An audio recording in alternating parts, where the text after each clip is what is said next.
Hey guys, welcome back to the channel. This is Rust Belt Collector here with another unboxing review.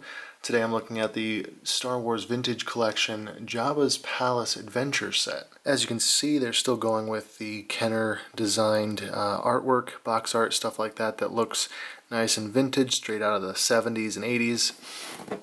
It's a little bit too big for the frame that I'm trying to shoot in, so it's going to be hard to show you all the different sides, but here you've got what the top is. There's the side. The back is just kind of another similar shot of the playset. That and that. As you can see here, you also get the Han Solo right after he's gotten out of the carbonite, and the Ree-Yees bounty hunter figure. I think I'm saying that right, Ree-Yees. It's really weird to try and say that, but those two are included with the playset. I don't think you get like the carbonite or anything. You just get the walls and these mounted animals, and then that. Really excited for this because I think it's going to make a really nice backdrop for a lot of the toy photography and stuff like that. With all that out of the way, let's take a look at it out of the box. Okay, so here's what you're going to be looking at when you get it first out of the box. It's all packed away very nicely. You've got some instructions on how some of the setup works, and then you've also got the figures carded and put up there. Everything else seems to be nicely packed away. So first up we have the carded Vintage Collection figures that come with this. Here is Ree-Yees, which that just looks like a really great cantina sail barge figure that you could add to your collection. Really nice box art there. Return of the Jedi. On the back you've got whatever wave this is, I'm not entirely sure. And here you've got the Han Solo. Oh, and it does include the carbonite. I did not know that, so that's actually good to know. That'll make a really nice display because you have the carbonite to go in between those pillars and everything, just like in the movie, so that's really cool. Got the figure here, he's got some handcuffs. Nice box art of him in the carbonite. Same back. And I'm also happy, I'm not a on-card collector, but a lot of these boxes can have like crumpled or rippled cards, and that's something that, you know, on the card collectors would care about. So I can show you with these that these are actually really pretty flat. A little bit of a bend on this one, but overall they were packed really well together. Okay, so there's the rest of it out of the box. As you can see, it comes in three major parts. It comes with these two standout doors, and then the main feature right there. With these door pieces, it's really nice. They have these holes or cutouts that can slide onto that. You can also slide on like that, and that's a really cool way. But I mean, you could also have them standing out off by themselves. You could do like a small vignette, little diorama on a shelf with just like one character and this doorway. You know, they're versatile. On the back side, I actually really like this detail. You know, they didn't just cheap out and leave it completely blank. They added this nice machinery or, you know, piping that would go through the building. Same thing on this one. Both are different with different weathering, but then on the back side again you've got this nice weathered, I don't know what you'd call that, just, you know, detail. That's all it is, detail. So theoretically you could display it like that if you wanted to. It's not just a plain ugly little piece right there. You know, you could put like bottles or helmets or, you know, random stuff in there to make it look like some sort of storage shelf. It's got promise. And as I said before, both of these can snap on to either side, make a really long display. You could put them here, get them into more of a boxy room. Now let's take a look at this centerpiece here. Now, I think you might be able to see this on the camera. If not, all of this is in a shinier plastic, but it has some wash over it that does help to flatten it out. But if you really wanted it to be not shiny at all, you'd probably have to go in and actually, you know, paint it by hand, which some of you might do. Some of you might not mind the way that it comes out of the box. As you can see, it's got this nice, scroll work. That's all, that's not just painted on, that's actually raised a little bit, like it's actually cut into the plastic or molded into the plastic. You've got this nice battle damage weathering there. Let's see, these I don't think are removable. Yeah, it doesn't look like those are removable, but those are really nice. Coming close on these, you've got a tauntaun and some sort of bull slash dog. He kind of looks like, I don't know, like a boxer mixed with a bull, And then on the back side, you've got this. Yeah, here's the back of those mounts. So those definitely won't come out. They're almost like glued or molded in. You've got this, and I'm not totally sure. That's probably got some sort of play feature. Let me look here at the instructions. Oh, I see. Okay, so you put the carbonite on there, and you can like lower the carbonite to the floor, like when Leia comes to rescue him, and the carbonite's hovering, and then it goes boom, and it hits the ground. That's an interesting little play feature. I mean, it's not much, but they put some thought into that, and that's always appreciated.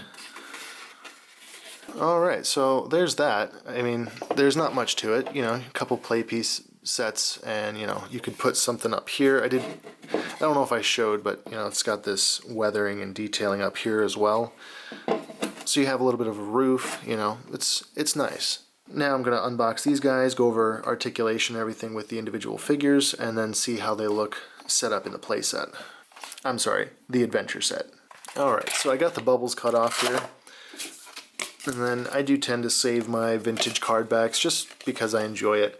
I use the same method of just slicing around the bubble as JCC224 here on YouTube.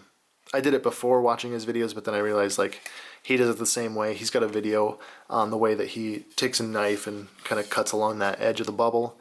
It works pretty well, and these are much more easily stored without the bubble on them. First up, we'll take a look at Han. You can take that out.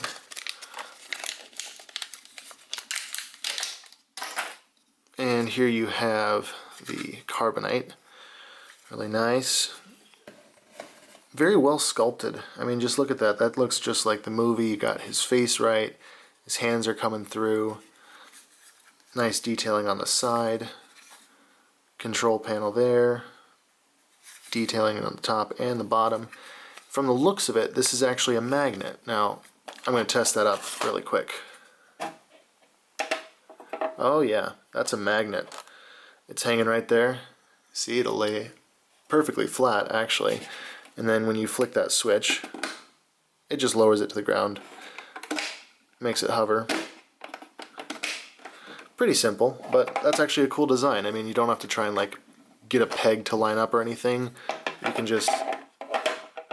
I mean, it's that easy. That's awesome. That's a really cool design. On to the figure himself. Alright, he's out of the package now.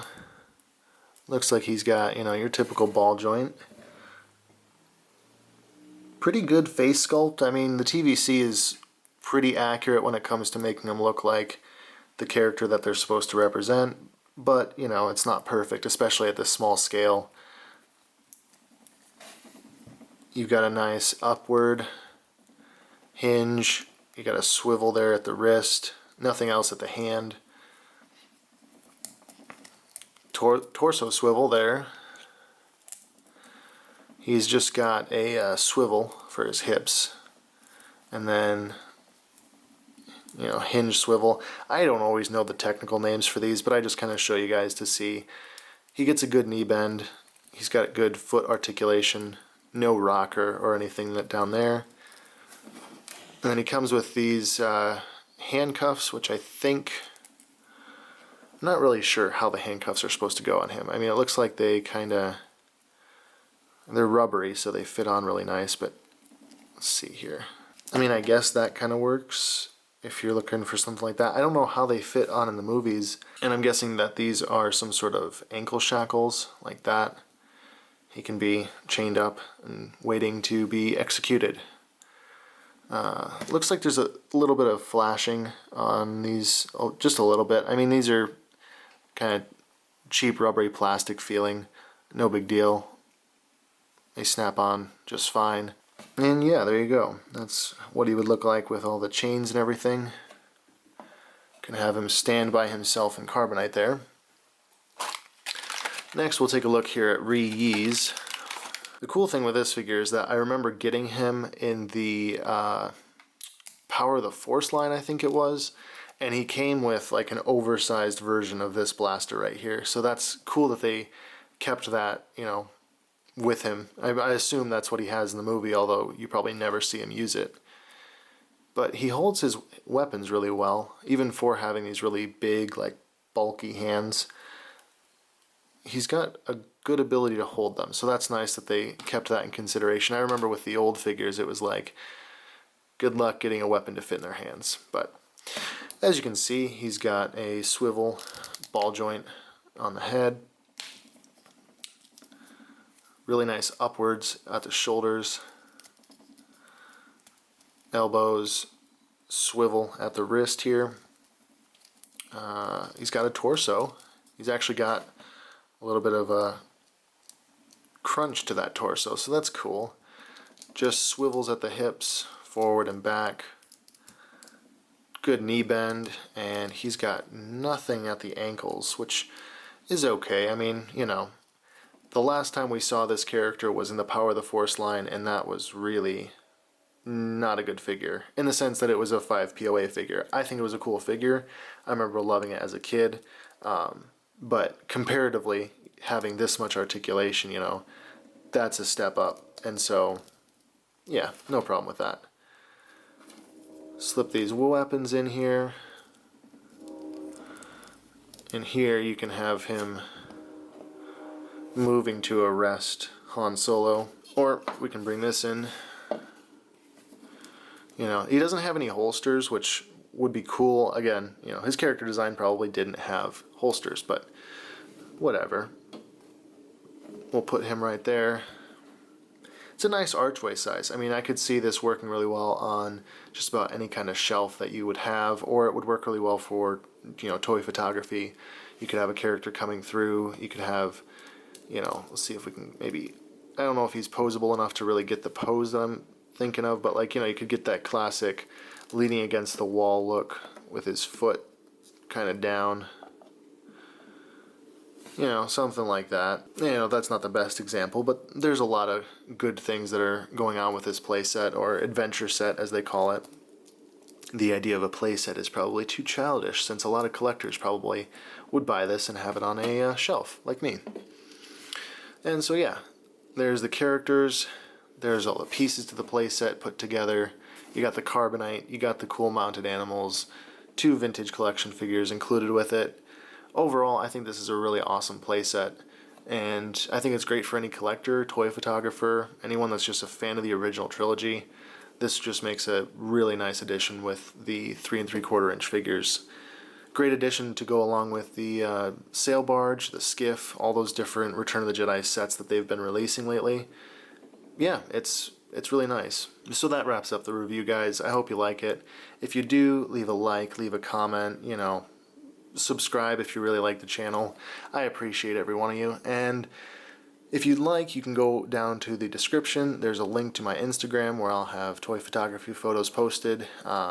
Eventually, this will be up there, I'm sure. I'll be using this for a backdrop for who knows how many different photos. So there you go. Thanks for watching, and I will catch you in the next video.